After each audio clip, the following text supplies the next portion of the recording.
This is basically what happens during the first 15 minutes of Julia Ducournau's Titane.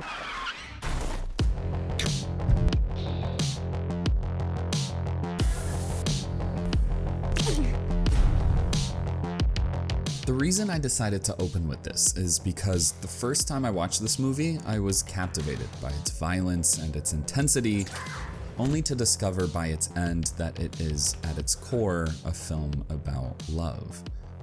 This got me thinking about the purpose of the violence, because despite its exaggerated nature, it didn't feel gratuitous or self-indulgent, but rather focused and deliberate.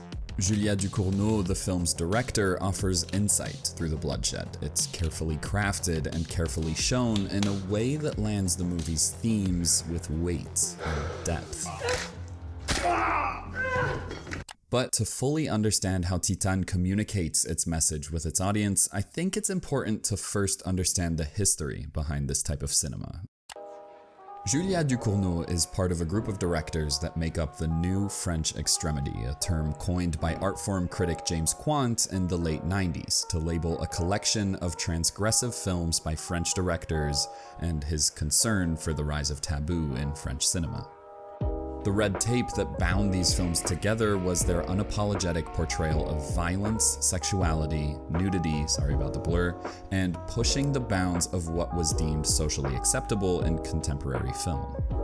As you can tell, Quant was not a fan. He considered these movies grotesque and shallow, but unfortunately for him, many of the directors he criticized went on to produce critically acclaimed work. I've put some of my favorites up here, but watch at your own risk. Although shocking on the surface, the depth these movies provide works both on an emotional level and an intellectual one. As it turns out, extremity in cinema can be done with taste and meaning. With Titane, the violence and the body horror are a necessity for the film to communicate its ideas. Anything less would soften the emotional blow and in turn feel lackluster at best and dishonest at worst. So let's start at the beginning. When Ducournau started writing the film in 2018, she had two ambitions, which she discussed during an interview with the Cinémathèque de Paris this last May. The first was to build a story about unconditional love, and the second to explore the transformations we experience as we pursue a sense of wholeness, by the way, noting a heavy influence from the philosophies of Albert Camus and Jean-Paul Sartre, both of whom explored the absurdity of our existence and the need we have to create our own purpose. These ambitions are not only fully realized throughout the film, but also serve as the metaphorical glue that holds its pieces together. Regarding the first ambition, Ducournau brings to life an uncompromising and unconditional love through the colliding stories of Alexia and Vincent, a love that brings forth their respective redemption and catharsis for their traumas. For the better first half of the film, Alexia is a character driven by impulse and desire that remains cold to the touch, much like the metal fused to her skeleton. The trauma that she experiences in the film's cold open, caused by her father's refusal to look at her, dehumanizes and isolates her from her life and her relationships, and manifests in a violent fetishization of death, with Ducournau fiercely blurring the lines between Alexia's sexual urges and her apathetic disregard for human life. The movie makes some really effective shot choices to communicate this disconnect, from simple plays on contrast like here, which emphasize the lack of love between Alexia and her father, to more radical visualizations like this. At the film's midpoint, Alexia is on the run following the violent culmination of her serial killing, and she assumes the identity of a boy, Adrian, who's been missing for over 15 years. The boy's father, Vincent, accepts her and takes her in, which brings about what might be the biggest tonal shift I've ever seen in a movie. Now, Vincent is the polar opposite of Alexia in his motivations, as he is a character who gravely clings to life despite what he's endured. He has an idealized vision of what he should be, a protector, a father, a figure of strength, but all of these have failed. He longs for his lost son to the point of delusion and desperately clings to his youth through steroids, something that catches up to him later in the film. Thematically, his occupation as a fireman is also extremely relevant, as it helps give substance to his motivations for the audience, with the motif of fire, for example, repeatedly manifesting through the film, at times as something destructive and uncontrollable, at others as a metaphor for his failures as a protector, until finally it appears as a weapon he uses to realize his ambitions. Now, the worlds and motivations of these two characters may be polar opposites, but the relationship that flourishes between them is undeniably a pure, unconditional love. Je veux pas savoir qui t'es, je m'en fous. T'es mon fils. These are two people who find solace in completing each other, despite who they are and what they've experienced. One of my favorite things about this movie is how strikingly visual it is in realizing these ideas, oftentimes relying not on dialogue, but rather imagery. Of course, there's overt examples like this allusion to the Pietà, which holds heavy metaphorical weight, but also subtle ones. For example, the way in which the film weaves tender moments against extreme ones, leaving breadcrumbs for the audience to pick up on rather than spoon-feeding them its concepts. A great example of this is how deliberately crafted Alexia's and Vincent's interactions are. Throughout the movie, Alexia only speaks to Vincent 3 times, making each of these moments striking and special. Papa, t'es malade? Non.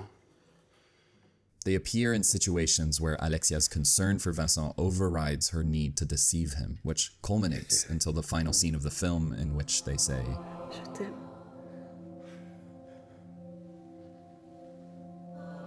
Moi aussi, je t'aime.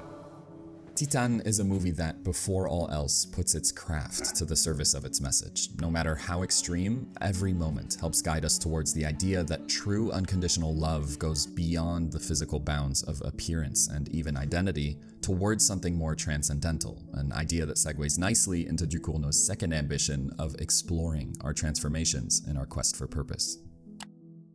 Now, by design, this theme is conceptual, but Ducournau uses surrealism to manifest it physically. Of course, Alexia's titanium skeleton and Vincent's steroid use are physical transformations and are pivotal to their identity, but even the film itself goes through a kind of genre-bending metamorphosis.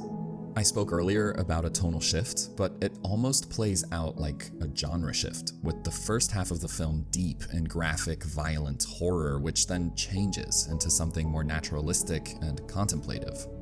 This idea of metamorphosis lurks behind every frame of Titane, and when it finally erupts in the film's finale, the audience can look back and see that it's been there all along, with Ducournau bending the rules and pushing the limits of everything in sight. And beyond narrative, structure, and craft, even the film's title is a reference to this metamorphosis. Of course, Titane directly translates to titanium in reference to Alexia's skeleton, but it's also the feminine form of the word Titan, which translates to Titan, the generation that preceded the gods of Mount Olympus.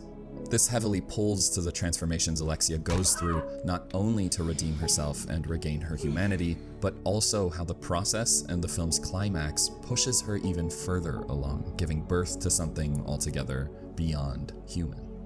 Conventionally, a movie this layered would require heavy explanation in some form or other, either through dialogue, C'est moi qui m'occupe de toi, pas l'inverse. through performance or cinematography, but Titane opts to put violence in the seat of the communicator, using it to navigate complex emotions that words can do no justice to. Although not for the faint of heart, the message of the film reverberates so strongly it works even on a physical level, making us wince, coil, and lean alongside it, and manages to build a deep sense of empathy for an objectively unlikable character. And if there's one thing to say about this movie, it's that despite the bloodshed, the disgust, and the utter shock of it all, it's a movie that I love.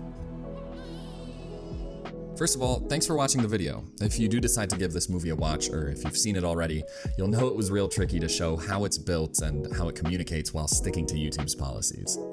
I'm not quite sure this video does it justice, because I think Titane is a movie you really have to watch and experience for yourself, but if you're up for it, give it a shot and make sure you're prepared for its intensity. I'd also love to know what movies you think I should do next. Drop a comment below and let me know. With that said, if you haven't already, please like, subscribe, and I will see you next time. Adios.